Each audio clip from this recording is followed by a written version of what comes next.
8페이지 공부할 차례입니다.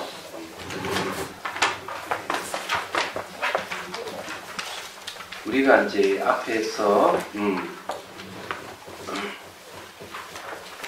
그 이제 해탈보살이 이제 법문을 청했습니다. 법문을 청했는데 이제 중생들하고 똑같이 해탈하게 해달라고 이제 얘기를 했어요.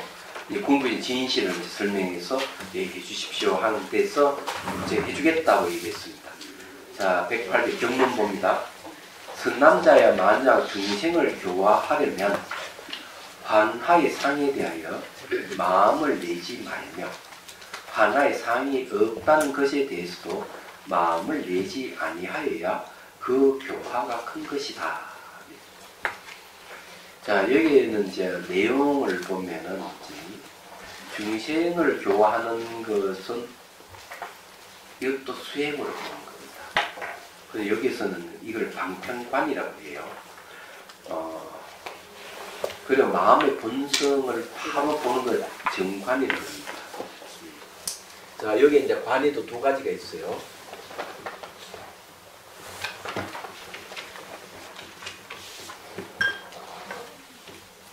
하나는 정관입니다.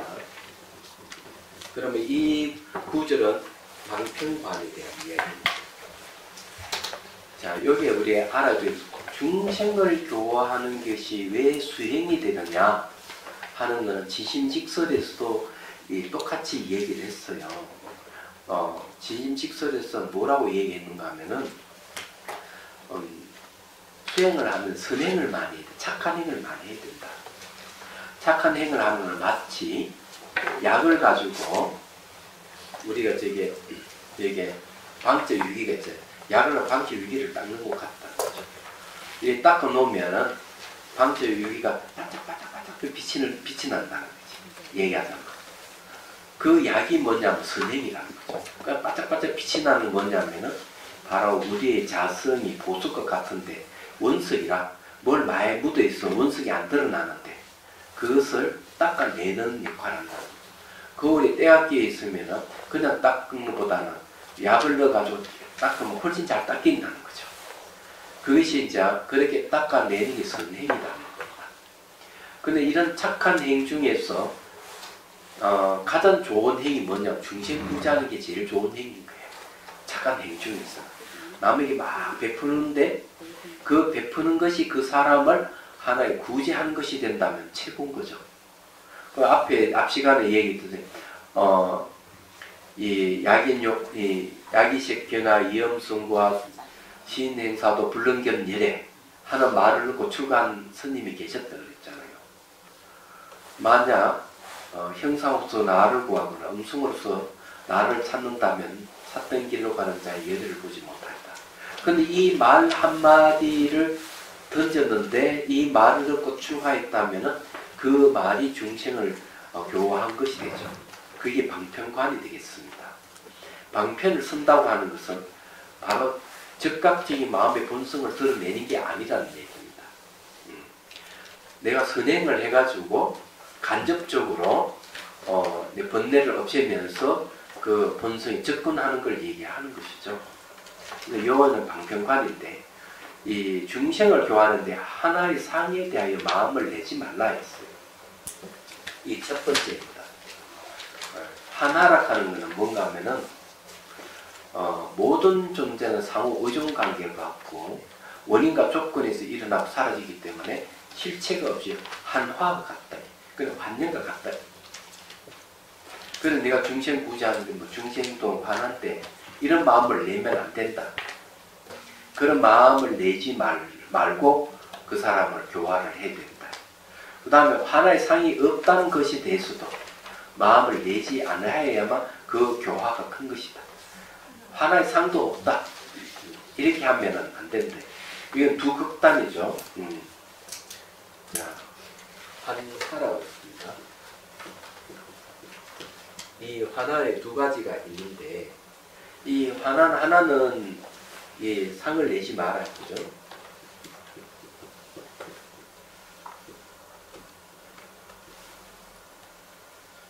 이 첫 번째고. 하나의 상을 내지 말 뿐만 아니라, 없다. 네. 없다는 상도 내지 말라. 이렇게 이제 얘기를 하고 있어요. 근데 이런 이유를 우리 잘 알아요. 이 패턴을 잘 알아야 돼요. 이거. 근데 이게 왜 중요한가 하면은 항상 수행하는 데는 이런 방법이 따른다 하는 거, 공통적으로 따른다는 걸 알아요. 그래서 대승기신론의 구조심 수행에도 똑같은 패턴으로 이렇게 얘기합니다. 번뇌가 일어나면, 망념이 일어나면은 알아차림을 통해서 없애라. 그게 첫 번째, 상을 내지 말라는 거죠. 두 번째는 없앴다면은, 없앴다는 생각도 두지 말라. 상을 없앴다는 상도 내지 말라. 똑같은 거잖아요. 뭐 말이 이해가 되시죠? 이 같은 패턴이야. 그럼 비슷한 거는 이런 것도 있죠. 백천강도 진일보. 최상 꼭대기 가 있다. 꼭대기 가 있어도 내가 최상 깨달음이 꼭대기 가 있다 하지만 뭘 의지하고 있다. 의지하고 있어 그것도 탁 차버리라 이거죠. 그런 근거도 두지 말아라. 똑같죠. 그 다음에 이제 성가에서는 또 이런 얘기를 하죠. 뭐라고 얘기하는가 하면 신령스러운 거북이는 발자국을 남기지 않는다. 멍청한 거북이는 발자국을 남기기 때문에 사냥꾼에 잡힌다. 수행자는 자기 상을 안 남긴다. 그런데 이런 이야기는 조사어록에도 나와요. 남전 스님이 어느 마을에 들어갔더니만 촌장이 기다리고 있다. 큰 스님 오기를 기다렸습니다. 아니 내가 온 줄 어떻게 아셨어? 꿈에 신인이 나타나서 큰 스님 오니까 공양을 올리고 자리를 잘 이렇게 말을 해주라고 이렇게 지시를 해줍니다. 그러니까 남전 스님이 하는 말이 내 수행이 아직 멀었구나. 내가 이렇게 하자는 신인에게도 내 행적을 들키다니. 이런 얘기 나오죠. 그러면 왜 그렇게 이렇게 해야 되느냐 하는 게 있어요. 왜 이렇게 해야 되느냐? 마음에 조금이라도 흔적이 있으면 그걸 빌미해서 또 다른 생각이 끼어드는 거야. 이야기하자면. 그래서 뭐가 염연기가 생기는 거죠. 물든 이 마음이 물드는 행태가 연쇄 반응을 일어나기 때문에 버렸으면 버렸다는 생각도 내지 마라. 이렇게 합니다. 이건 수행하는 요령입니다. 이 방법은. 방편관이에요. 근데 원효 스님께서는 어떻게 말씀하시는지 우리가 공부를 해보죠. 네. 제가 이야기하면 이해하시죠? 네. 그 사회 현상을 빗대서 한번 얘기할까요? 네.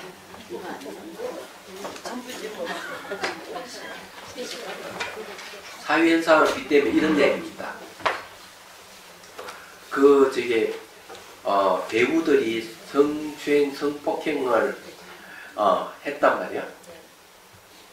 해가지고 이제 변명을 했죠. 나는 사랑이었는데, 네? 이렇게 했잖아요. 그러니까 더 사람들이 질타를 한 거죠. 왜?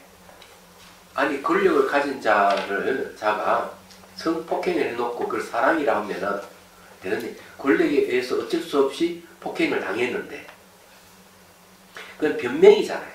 그죠? 그러니까 깨끗하게 잘못했습니다. 죽을 죄를 지었습니다. 제가 제 값을 받겠습니다. 이래버리면은 그만 뒷말이 안 나올 건데, 그죠? 뒷말이 안 나올 건데 변명을 하니 막 각계각층에서 또 야단이 난 거야. 무슨 말이 이해가 되죠? 잘못했으면 동지 썼다는 무자를 쓰되 아싸리 잘못했습니다. 이렇게 해버려야 된다. 뒤에 뒤끝을 자꾸 남기는 얘기야. 수행도 마찬가지야. 이렇게 마음이 뒤끝이 좀 남아있으면 또 뭐가 자꾸 생기는 거야. 똑같은 거라고. 어느 스탠? 자, 원효 스님 말씀. 이 아래부터는 바로 널리 설명하는 것이니 이 중에 두 가지가 있다. 먼저는 무상관을 밝혀서 상이 없는 이익을 널리 설명하였고, 우리 앞에 무상관에 대한 얘기했죠. 뒤에는 일각의 마음을 나타내어 앞서의 일각, 하나의 깨달음이요 일각의 뜻을 널리 나타내었다. 무상관 중에서도 두 부분이 있으니 첫째는 관행의 상을 바로 설명하였고, 둘째는 완보가의 모든 의심과 난점을 풀었다. 처음 중에 또 두 가지가 있으니 먼저 처음 중에 뭔가 하면요, 관행의 상을 바로 설명했다는 거죠. 관행의 상.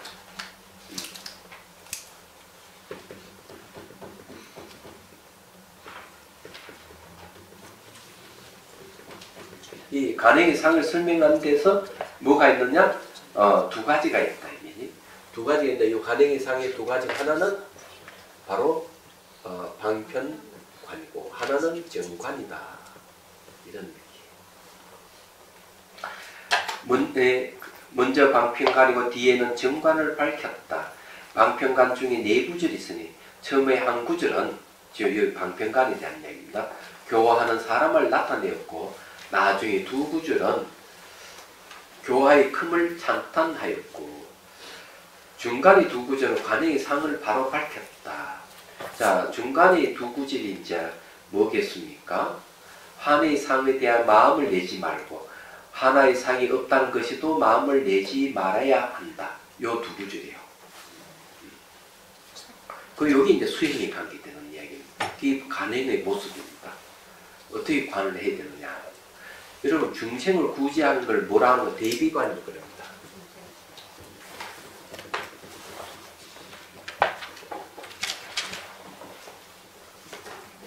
이제 중생 구제하는 건 대비관인데, 대승기신론 대비관을 얘기합니다.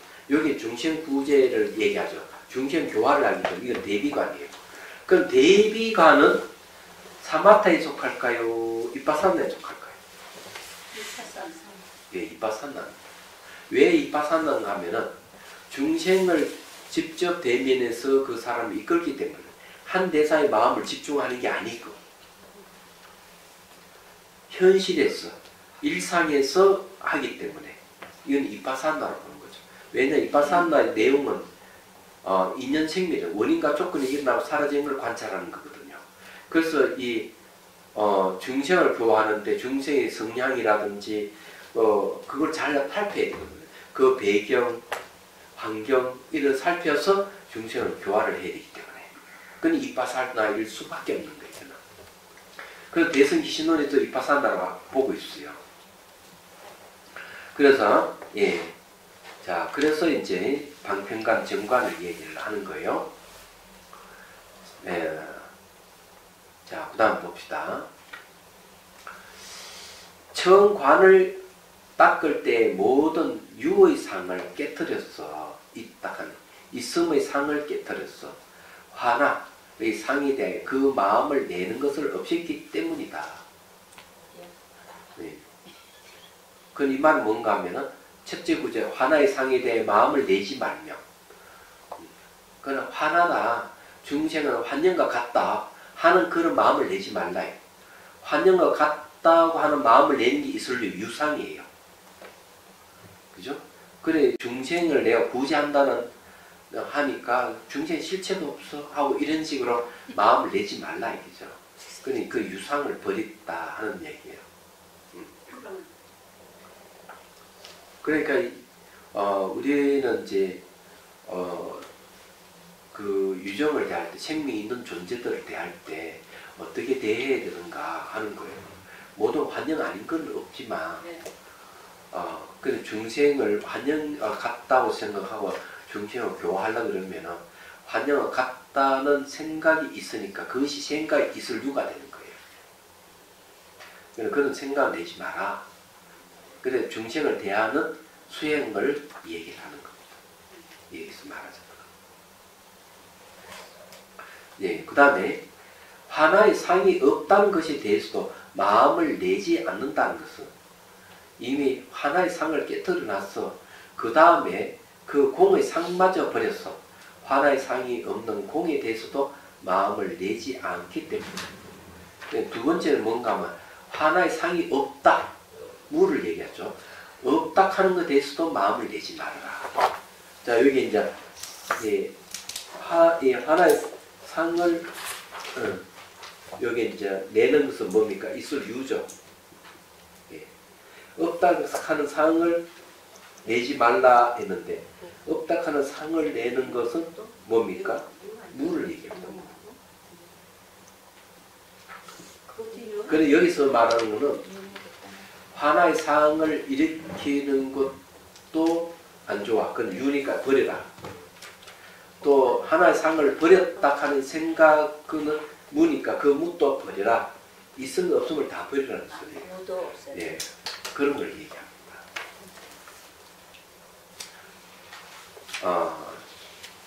그래서 이제 이 공이라 하는 건 이제 마음을 얘기하는 그런 얘기예요.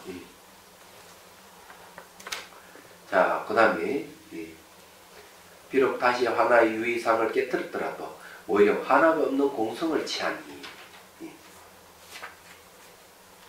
앞에 그거 안 했네, 그죠?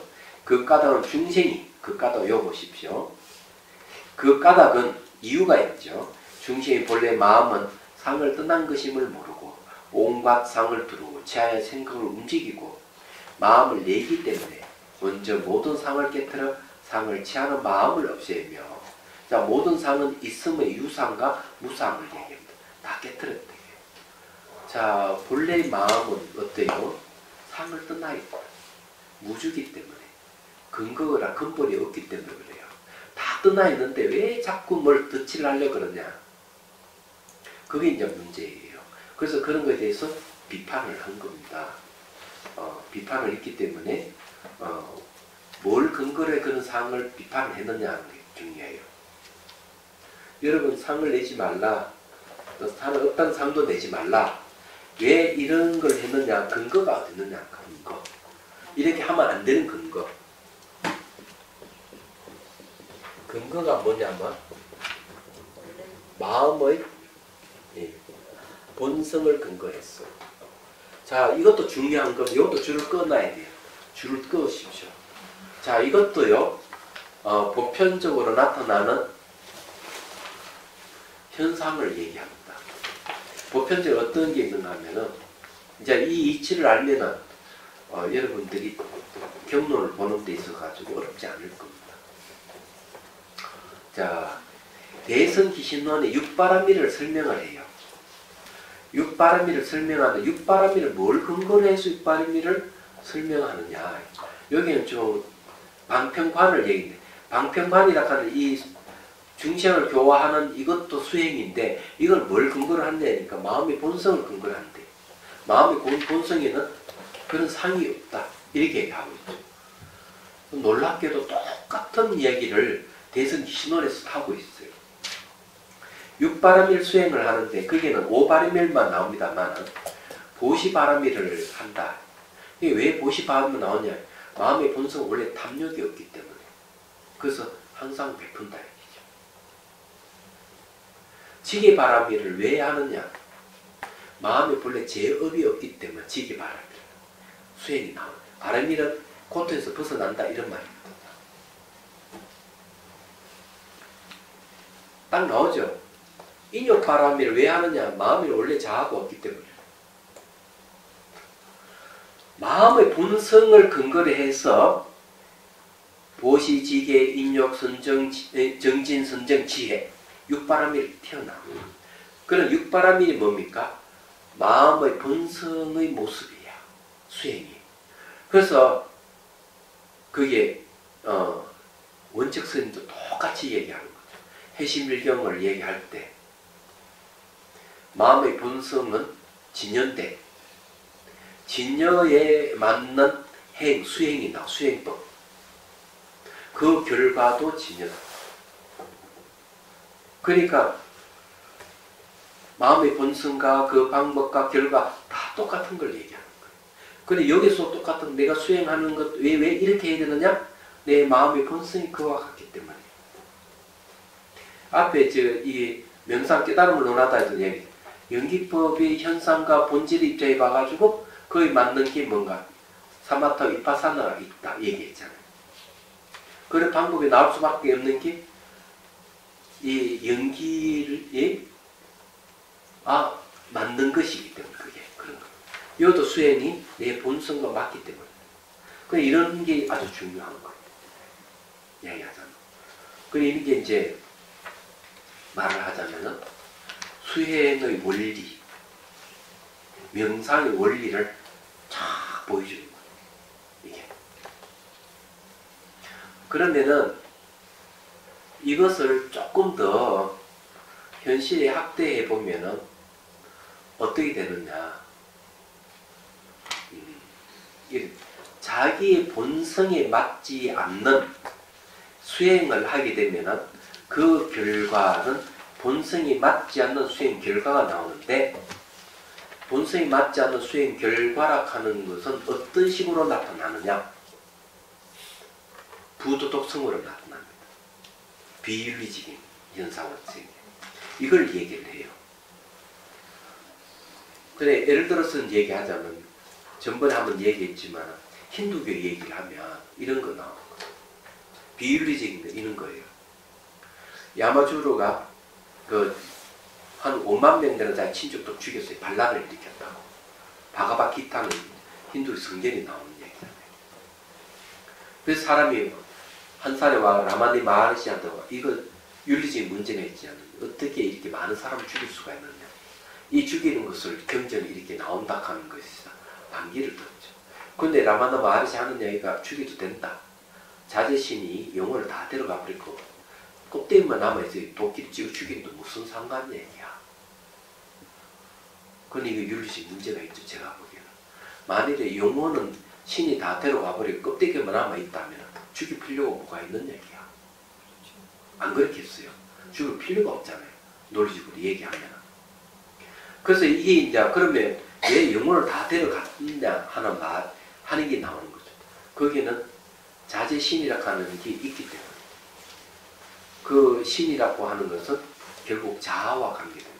범말 일혈을 하게 되면 신이 된다 그런 거거든요. 거기는 철저히 있음, 유아를 얘기합니다. 이 유아를 근거하니까 뭐가 생겨? 살인이 생겨요. 전쟁이 생기는 거죠. 살인과 전쟁을 하는데 이 있음, 유아가 어떤 역할을 하느냐? 근거 역할을 하는 거예요. 전쟁 취소도 된다. 사람 죽이도 된다. 이렇게 되는 거예요. 이게 비윤리적인 문제가 되는 거예요. 요즘 미투 사건도 똑같은 거예요. 내가 완벽한 나의 영혼 불멸의 자아가 있는데 내가 좀 성추행과 성폭행한들 난 죄가 없어. 왜? 영혼 불멸의 자아는 그건 안 받기 때문에 그런 결과를 안 받는데 이놈은 어떤 영향을 받지 않는 놈입니다. 이렇게 생각하는 거예요. 그건 온갖 나쁜 짓 다 할 수가 있는 거야. 그 다음에 이렇게도 해요. 저기 호공을 수련하는 사람 교주가 뭐라고 얘기하는가 하면 이렇게 얘기합니다.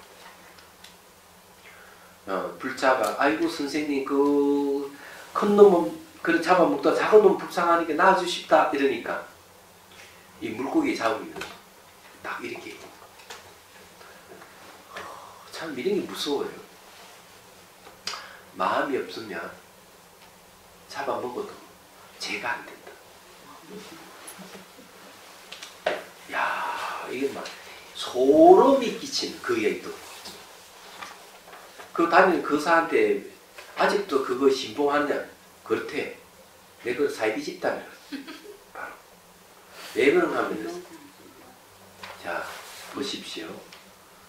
아마 혹시 여기에 성추행에 성폭행하는 자들 중에서 호공수련하는 자가 있는지는 모르겠어요.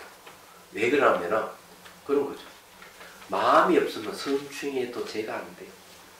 마음이 없으면 성폭행에도 죄가 안 돼. 마음이 없으면 사람을 죽여도 죄가 안 돼. 돼야 안 돼요? 말이 되죠? 그러니까 마음이 없으면 그러면 왜 마음이 없다 하는 말이 왜 나오느냐 하면 호공이 궁극이기 때문에 내가 호공 수련에 호공이 되면은 진리를 깨쳤다. 그러면 호응이 되면 마음도 없다. 그러면 뭐 어떤 행위를 해도 정당하다. 이렇게 되는 거예요. 그럼 이게 어불성설이 뭔가 행위가 있을 때는 반드시 그 의도가 일어난다. 의도가 마음이거든. 그러니 그건 사입이죠. 제가 말씀드리고 싶은 건 뭔가 하면 하나는 있음을 근거해가지고 온갖 나쁜 다 저지르고 하나는 호공이는 없음을 근거해서 그는 비윤리적인 행위를 하는 거야. 그래서 뭔가 하면은 나의 본성하고 수행 방법하고 수행 결과가 딱 맞아야 되는데 그 근거가 비윤리적이면 잘못된 거고 올바른 윤리가 서면은 바르다는 거죠. 그래서 초지에 들어가서 이지 경지에 들어가면은 팔만세행을 그냥 저절로 개인이 지켜진다고 이렇게 얘기하거든요. 수행을 예를 보십시오.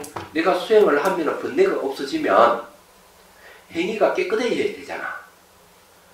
그래서 선방에 다니는 수자들 중에는 행위가 더 더러운 자가 있어. 술 먹고 고기 먹고 담배 피우고 그러면서 여자와 같이 놀아나기도 하고 그런단 말이에요. 그러면은 그게 왜 그러냐 이게야. 수행 잘못한 거잖아요. 번뇌가 없어지면 그런 행위가 안 일어나야 되잖아요. 그래서 옛날에도 글이 딱 나오잖아요. 나쁜 짓 하고도 비윤리적인 행위를 하면서도 반야에 저축되지 않는다 하는 자가 있다 이게야. 신문이 그거 나오잖아요. 신문. 여러 개 나오잖아요. 이게. 옛날도 그런데 요즘 왜 없었겠어요? 있겠죠. 그래서 제가 이제 말씀드리는 거예요. 수행을 제대로 하면 그런 잘못된 행위가 생길 리가 없어요. 그래서 뭘 근거를 하느냐? 그래서 우리가 이런 수행을 할 때 이런 근거를 중생이 본래의 마음은 상을 떠난 것이다. 이게 얘기하잖아요. 이게 굉장히 중요한 거예요. 그래서 이런 게 대승기신론에 나오고 해시밀경에도 나오고 똑같이 그런 얘기를 하니까 이런 거는 중요하니까 체크를 해 두시라는 얘기예요. 얘기하다면 잊어버리지 마시라고 하는 얘기입니다. 자, 그 다음에 봅시다. 예. 그 까다로운 중생이 본래 마음은 상을 떠난 것임을 모르고 온갖 상을 두루치하여 생각을 움직이고 마음을 내기 때문에 먼저 모든 상을 깨트려. 상을 왜 깨트렸냐? 마음 움직이지 못하게 하려고 합니다. 깨트려 상을 취하는 마음을 없애며 비록 다시 화나의 유의 상을 깨트더라도 오히려 화나가 없는 공성을 취하니 공성을 취하기 때문에 공에 대해서도 마음을 내모라. 또한 하나가 없는 공성마저 버린 것이다. 자, 이게 이제 아주 공성마저 버린다는 게 참 중요하죠. 여기에 또 한 가지 마음을 움직이는 건 뭘까? 자, 이것도 움직인다 하는 말도 보편적으로 공통적으로 쓰는 용어니까 이것도 여러분 기억해 내야 돼요. 중요한 용어입니다. 마음을 움직이는. 행동이죠. 그죠? 마음을 움직이는.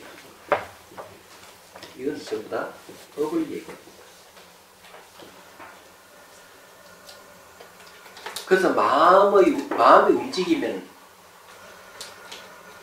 움직이면 뭔가 상이 있으면 마음이 막 움직여요. 그래서 염연기가 생기는 겁니다.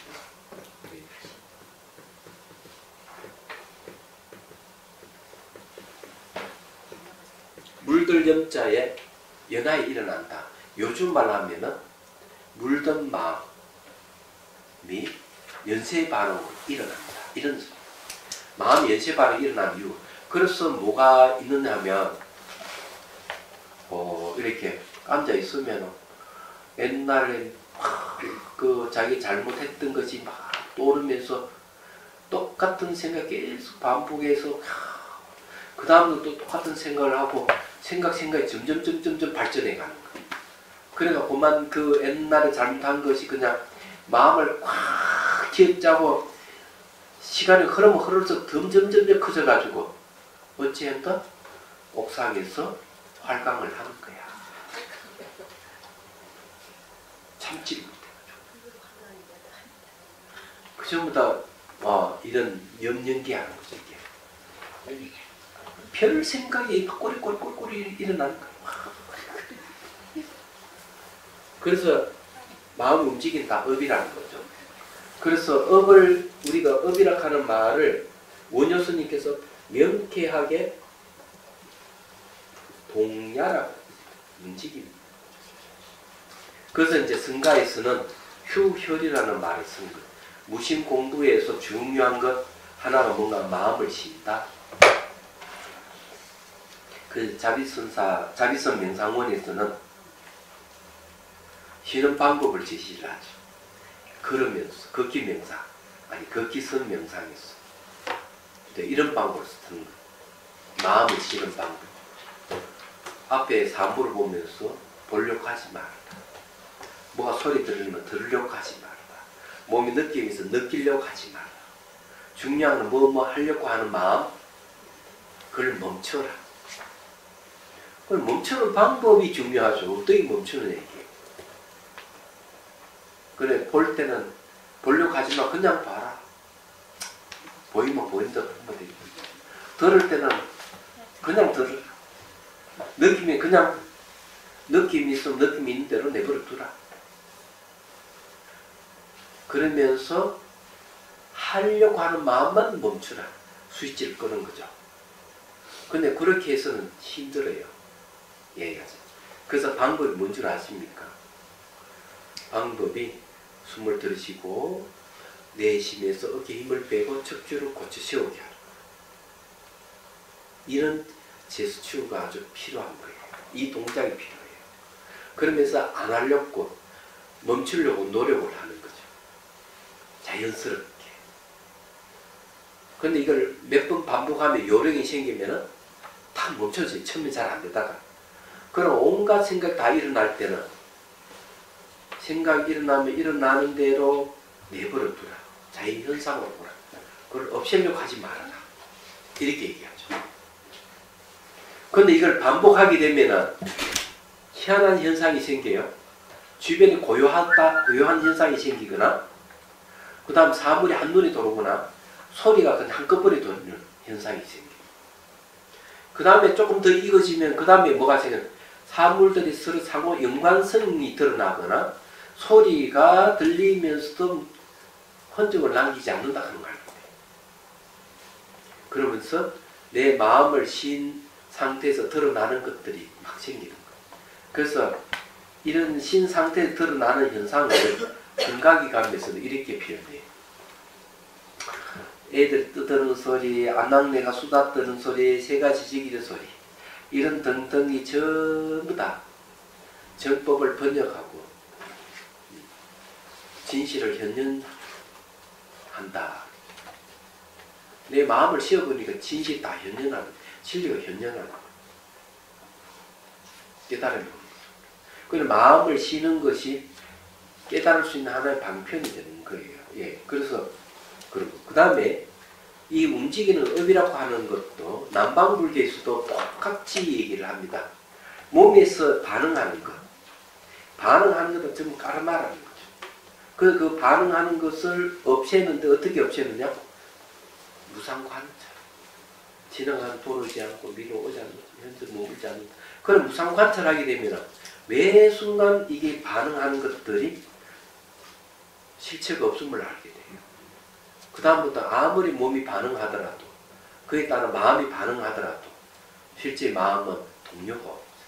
그래서 나중에 반응하는 횟수가 점점 줄어들고 몸 다 사라져버리고 감각도 점점 줄어들어가요. 그래서 마음이 텅 빈 상태로 가는 거예요. 그래서 마음이 뜨거나 까는 게 없는 평형 상태로 가요. 이제 그래 가면은 이제 마음이 마음을 부르는 단계로 들어가서 난제를 받고 들어가는 길을 있다. 요게 다 제시하고 있습니다. 자, 어쨌든요, 얘기하자면 그런 겁니다. 이게 아주 중요한 내용이다. 자, 그래서 공성을 취하기 때문에 공에 대해서 마음을 내므로 이 중요한 거는 마음을 낸다는 게 중요해요. 그게 뭐 업이랬죠. 또 하나도 없는 공성마저 버리는 것이다. 이때 공을 취하는 마음이 생기지 아니하여 둘이 없는 중도를 깨닫게 돼요. 이 둘이 없는 중도라 하는 건 뭔가 하면 하나를 없앴다 하는 하나를 인정한 유와 없앴다 하는 무, 이 유무를 다 버리는 걸 얘기합니다. 유무를 다 버리는 중도를 깨닫게 돼요. 부처님께서 돌아가신 제법의 실상과 똑같아지니 제법 모든 존재 진실한 모습과 똑같아지니 이와 같이 교화하기 때문에 그 교화가 큰 것이다. 이 교화 크다 하는 말은 이 내용이 뭘 얘기하는가 하면은 생사가 없고 생멸이 없기 때문에 교화 크다는 거죠. 교화가 작은 것은 생사가 있어요. 생사가 없는 것이 교화가 큰 거예요.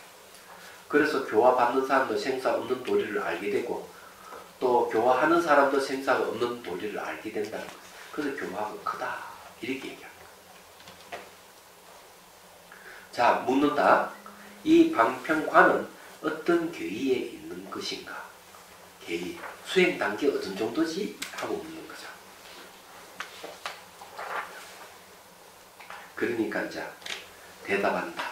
만약 우르로 믿어서 수행하는 경우라면 십신에 있고, 자, 우르로 믿어서 수행하는 믿음, 10가지 믿음, 십신에 있고, 그와 비슷한 관은 30심에 있으며, 십신 다음에 십신의 경지는 외범이라고 하죠. 외범. 바깥 외자. 외범의 경지. 범부범자 쓰죠. 30심에 가는 거는 10주, 10행, 10회양을 해요. 10주로 10가지 머무는 단계에 들었을 때 비로소 이제 불자라고 할 수 있어요. 그래서 이때는 내범이라고 합니다. 내범. 안내자 씁니다. 내범. 내범이라는 말을 쓰는데 이건 성인의 경지는 아니고 현인의 경지입니다. 근데 이런 단계는 대개 두 가지를 열심히 하는 단계예요. 두 가지가 뭔가 하면은 복과 지혜를 쌓아가는 단계를 해요. 복을 쌓는 선행을 해야 돼요. 복을 쌓는 데는 반드시 자비심이 있어요. 자비심. 그다음 지혜를 쌓는다 하는 늘 이래를 법문도 없고 법에 대해 사유를 하고 하는 것입니다. 그 여러분들이 지금 현재 바로 그런 단계 그걸 갖다가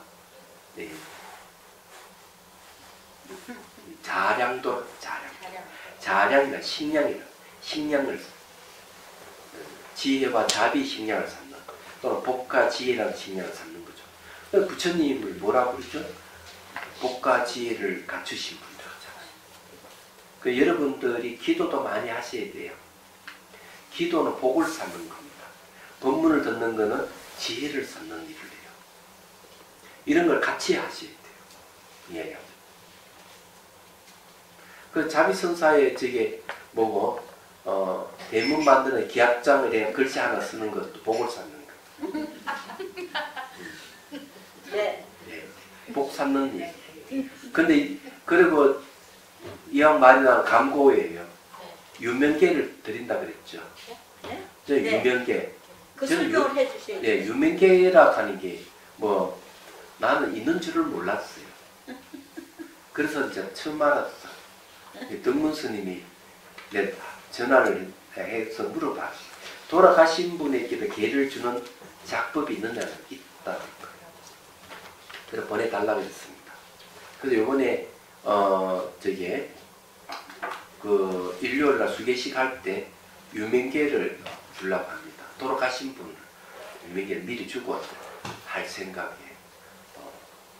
그 자비순사 신도 중에 한 분이 돌아가신 분이 계셔가지고 그 생각을 하게 됐습니다. 사실은. 그런데 혹시 여러분들 돌아가신 분들의 유명계도 받습니다. 받으니까 그렇게 하십시오. 스님 그러면 돌아가신 분 생년월일에 돌아가신 날을 적는 거예요? 아니면 원래 생년월일을 적는 거예요? 아니 그냥 뭐 돌아가신 분은 저 본관수에 쓰시면 되겠죠. 그러면은 그것도 양식이 있겠죠? 네. 그럼 스님 그냥 이름만 적어내도 되겠죠. 천도제 지내면 조사가 올라가잖아요. 네, 그렇지, 그렇지. 그러면 그런 이건 천도제 지내는 거 아니고 개를 주는 걸 얘기하니까. 게 그러니까 똑같아. 그렇게 올리면 네, 돼요. 그럼. 자, 그 다음에 봅시다. 그 순수한 수행을 논한다면 사승근에 있으니 장차 초지에 들어가는 가까운 방편이기 때문이다. 사승근은 이제 잘 알다시피 사승근은요 사가행을 얘기합니다. 사가행은 가행도입니다.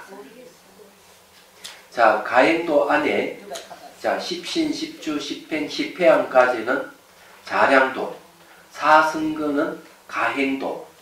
그럼 초지는 뭐냐? 견도.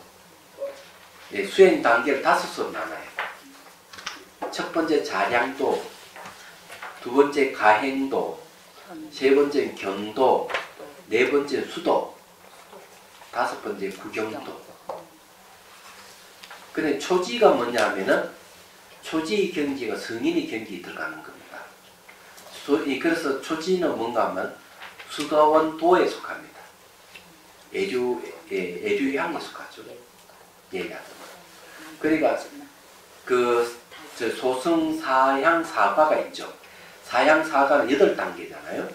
8단계는 10지에 보면 8지보살까지 딱 이렇게 딱 맞게 돼 있어요. 그래서 이제 그렇게 초지는 성인이 경지에 들어가는 것이다. 이래 보면 돼요. 네, 그래서 초지에 들어가는 가까운 방편이기 때문이다. 이 유정을 도와주는 것, 교화하는 것은 아주 중요한 수행이라는 얘기를 하는 겁니다. 네, 초지는 어떤 단계로 들어가는지는 잘 모르실 거라고 보는데, 이 사승근의 이 가행도 다르게 말하면 지관 쌍수하는, 지와 관, 집중명상과 분석명상 쌍수하는 것. 이때는 기본적으로 사마타가 성취가 돼 있어야만 돼요. 그렇게 하면 나중에 이제 관삼매가 오면 관삼매하고 지삼매하고 그냥 사마타 삼매하고 이 바산 삼매가 하나가 딱 되거든요. 그걸 공삼매라고 해요. 공삼매 속에서 무분별의 지혜가 생깁니다. 그러면서 견도에 들어가요. 그게 초지예요. 그래 이런 거 다음에 또 나오니까 또 상세하게 제가 그 과정을 설명해 드릴게요. 예, 묻는다. 다른 곳에서는 삼무성관이 있다고 말하였는데 무성가다고 여기서는 이무만을 말하였는가. 이무라고 하는 것은 상이 없는 무상과 생이 없는 무생을 얘기하죠. 말하느냐. 다른 데는 삼무성관을 얘기한다. 여기 무슨 말이냐면요. 이런 얘기예요.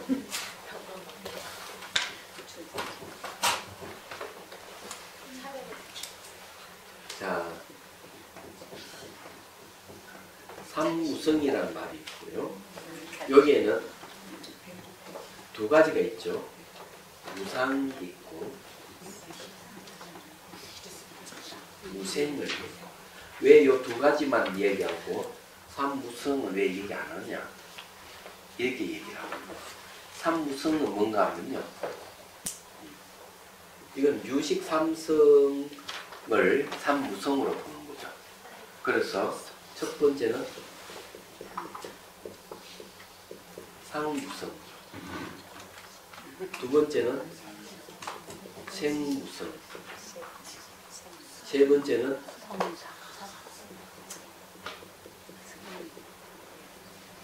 성이무성. 그 특징이 뭐냐면 성품이 없다는 거예요. 그럼 어떤 성품이 없느냐? 상무성이라고 하는 변계소집성이라는 분별성이 없다는 거예요. 생무성이라고 하는 것은 자연성이라는 성품이 없다는 거예요. 성이무성이라고 하는 것은 성인은 바로 진재이기도 하고 공성이기도 하잖아요. 그 자체도 역시 성품이 없다는 얘기하는 거죠. 이걸 삼무성이라는 거예요. 유식 삼무성. 근데 왜 여기는 무상과 무생만 얘기하느냐? 이걸 얘기하는 겁니다. 대답한다. 무상과 무생은 합파의 한 변이 됩니다. 버려야 할 대상인 상과 생이 다 같이 유이기 때문이다. 상도 유고 생도 유다. 또한 이 두 관에는 모두 심사가 있으나 심사가 묻는 심하는 것은요 거칠게 작용하는 마음이에요. 거칠게 사물을 파악하는 것. 사는 미시하게 파악하는 걸 얘기합니다. 사람. 있으나 무성, 즉 삼무성을 버릴 때는 심사가 없기 때문입니다. 아주 명쾌하네요. 심사가, 그래서 이거는 상을과 생을 버리는 것은 심사가 있는데 삼무성에 심사가 없대요. 그러니까 마음의 움직임이 없다는 거예요. 그러면 혹은 전개하기도 하고 혹은 합하기도 하는 것이 다 도리가 있다. 이미 방편관을 말하였으니 다음은 정관을 밝히겠다.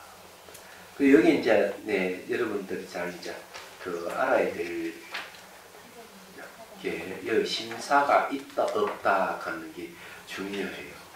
삼무성 중에 삼무성 결과성 무성이라 하는 것은 공성이 다른 이름이에요. 그래서 이 공삼매에 들어가 버리면은요, 공삼매 속에는 아무것도 없어요.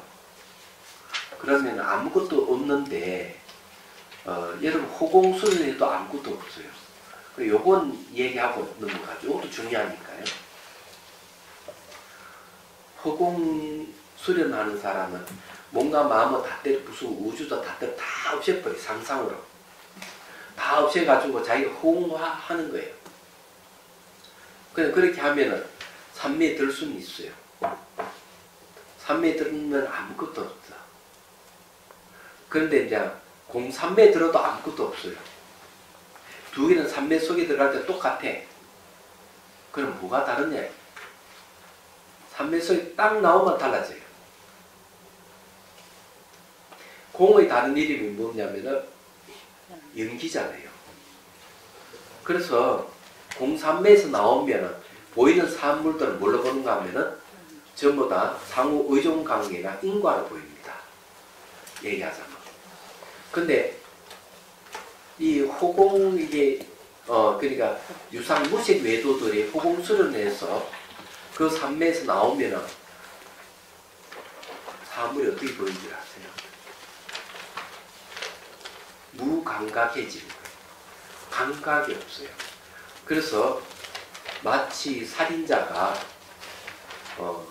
개를 때려 태우고 개 잡아먹는 것도 전혀 마음에 끓이김이 없고 사람을 죽여도 전혀 마음에 끓이김이 없듯이 딱 그래야 돼요. 무감각해지는 거죠. 그러니까 성추행을 하거나 성폭행에도 전혀 무감각한 거예요. 윤리적인 생각을 안 갖는 거예요. 도둑질을 하더라도 전혀 끓이낌 없이 할 수가 있어요. 아무것도 없다고 생각하니까. 그래서 이 호공하고 공무의 다른 점이 거기에 나오는 거예요. 윤리적인 문제가 나타난다. 이런 걸 여러분들이 확실히 이제 여러분 아셔야 돼요. 그런 게 이제 차이가 있는 거예요. 그건 마찬가지로 무성에 들어가 버리면 삼무성에 들어가면 심사가 없어요. 마음의 움직임이 하나도 없어요. 그럼 원래 선정에 들어갈 때 심사가 언제 없어지느냐 하는 문제가 있어요. 초선정에 심사가 있어요. 세계 제2 선정에 들어가면은 심사가 없어져요. 이야기하죠. 그래서 세계 제2 선정에는 의식만 딱 남아있어요. 마음의 움직임도 다 없어요. 얘기하자면.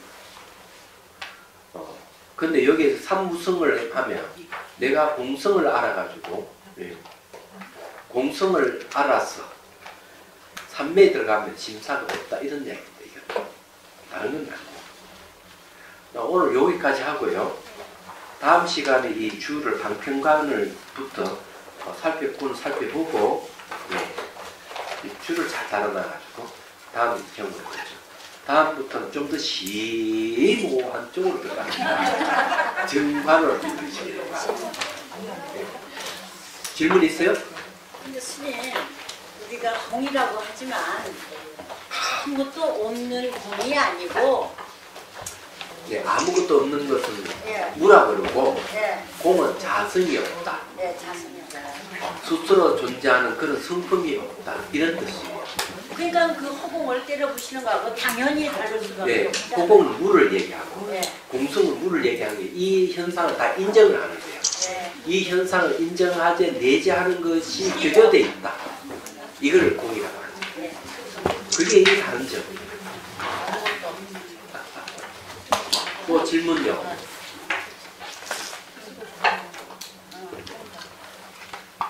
수행을 하면 앉아 있으면 깊이 들어가지도 않고 계속 하면서 내려오는 것 같은 멘도는 느낌이 왜 그런가 하면 그걸 선택하지 않기 때문에 택법 그러니까 알아차림 하면은 뭘 알아차림 무상을 알아차림 그게 제일 중요해요. 일어나고 사라짐을 보기 시작해야 되는데 일어나고 사라짐을 보는 게 아니라 그냥 현상만 보는 거예요. 그 현상이 다 이름이 있어요. 빛, 아름답다, 불쾌하다, 딱딱하다, 부드럽다 이런 이름은 있는데 그 어떻게 바뀌어가는 건 안 보는 거예요. 이름 때문에. 그래서 그런 현상들 전부 다 감각으로 바꾸고 감각의 변화를 바꾸면 돼요. 그러면 진전이 바로 있어서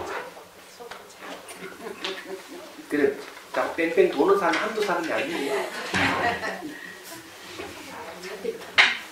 자 그러면은 해양기 하겠습니다. 중생들을 바라는 마음으로 깨달음의 정수를 이룰 때까지 부처님과 법과 성도의 항상 기입니다. 지혜와 자비를 갖추고 애경을 위해 노력함으로써 부처님 앞에 머물겠습니다. 원만한 불심을 일깨우겠습니다. 공개가 있는 중생이 있는 한 저도 함께 따라 머물며 중생의 고통을 자자로 나누겠습니다.